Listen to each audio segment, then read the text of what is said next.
My guest at this time is Dr. Bonner Cohen. He's a senior fellow at the National Center for Public Policy Research.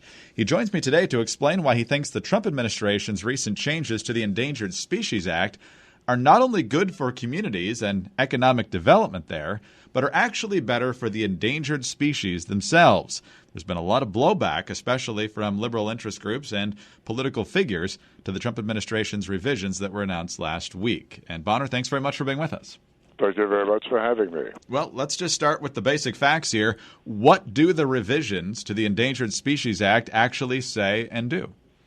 The most important thing they do is clarify what constitutes critical habitat. When an at-risk species is identified, the ESA, the Endangered Species Act, mandates that critical habitat be set aside for the species recovery. And what the Trump administration reforms do is they say, yes, you can designate critical habitat, but that must be habitat where a species really exists, not potential habitat. That distinction is very important because it limits the amount of land that the Department of Interior's Fish and Wildlife Service can regulate. And these regulations can be very strict. The ESA has sadly become a land use restriction mechanism whereby people who have attracted endangered species to their lands are the one who ultimately pay the price for the species recovery. So it's very nice for people who live in urban areas to say that they love the Endangered Species Act. They're not the ones paying the price. It's the landowners themselves. So what the administration is trying to do, in the absence of a complete rewrite of the ESA, is put sensible regulations in place that actually provide incentives to landowners to cooperate with federal authorities in helping a species recover. That's one of the things it does.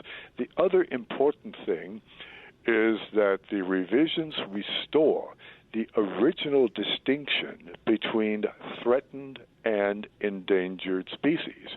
That, too, is important because the Fish and Wildlife Service has let that distinction slide, and it treats threatened species the exact same way that it treats more at-risk endangered species, which again means that regulated communities, and these tend to be rural communities, disproportionately in the West, come under the thumb of the ESA, greatly limiting all sorts of economic activity. You know, the worst thing that a landowner, that could be a farmer, rancher, logger, what have you, the worst thing that can happen is to have an endangered species on his property. We should have a system that provides incentives to cooperate in the species recovery rather than the regulatory straitjacket that the ESA has been for several decades. So the Trump administration has taken a long overdue step in the right direction in correcting some of the act's abuses. Let's do a couple of quick follow-ups on what you just said here, Bonner. First of all, I don't know if there are statistical distinctions on this, but you said one of the things that the revisions do is distinguish land where there are actually endangered species living versus where they could potentially live. How much land right now is strangled by government regulation because no endangered species lives there, but bureaucrats think they could? Yeah, let me give you an example.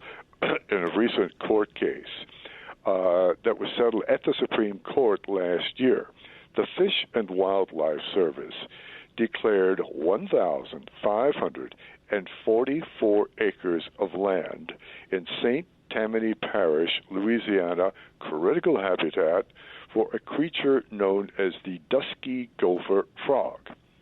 A couple of problems there. On that 1,544 acres of land, there currently exists no Dusky Gopher frogs. In fact, there aren't any anywhere in Louisiana. The only place where you can find that frog is in one county in Mississippi. The Fish and Wildlife Service said yes, but it could provide habitat, provided, of course, it was modified. You would have to plant pine trees and do all sorts of other things to attract the frog.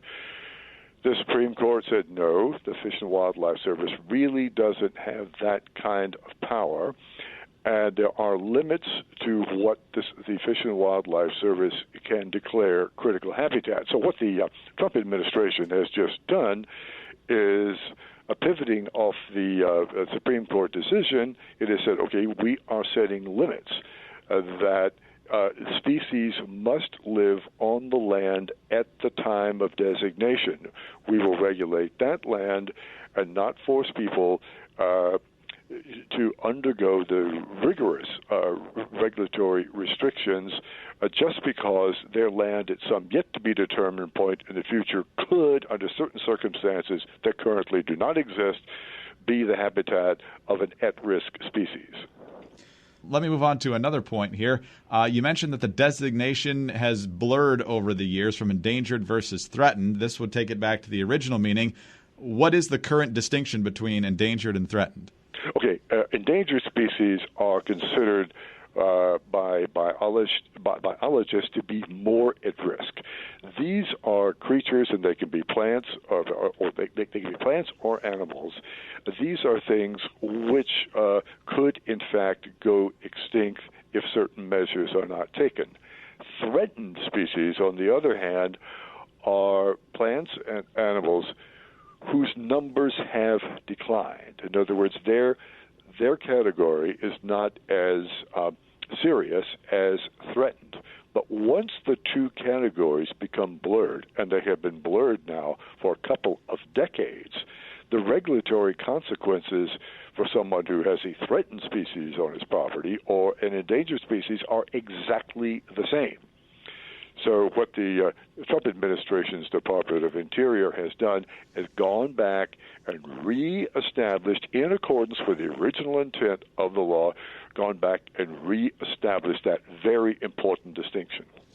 And you wrote for The Hill last week talking about your support for these revisions. You say the current system, or at least prior to the revisions, is a world in which landowners are tied up in endless litigation and threatened with steep fines and imprisonment for the very environmental stewardship that attracted species to their land in the first place. So beyond the dusky gopher frog, it's the people who act the most responsibly who end up having the most headaches here. Yeah, and the system provides absolutely perverse incentives. There is an old saying among people who live, again, primarily in the rural West. When you see an endangered species on your land, shoot, shovel, and shut up.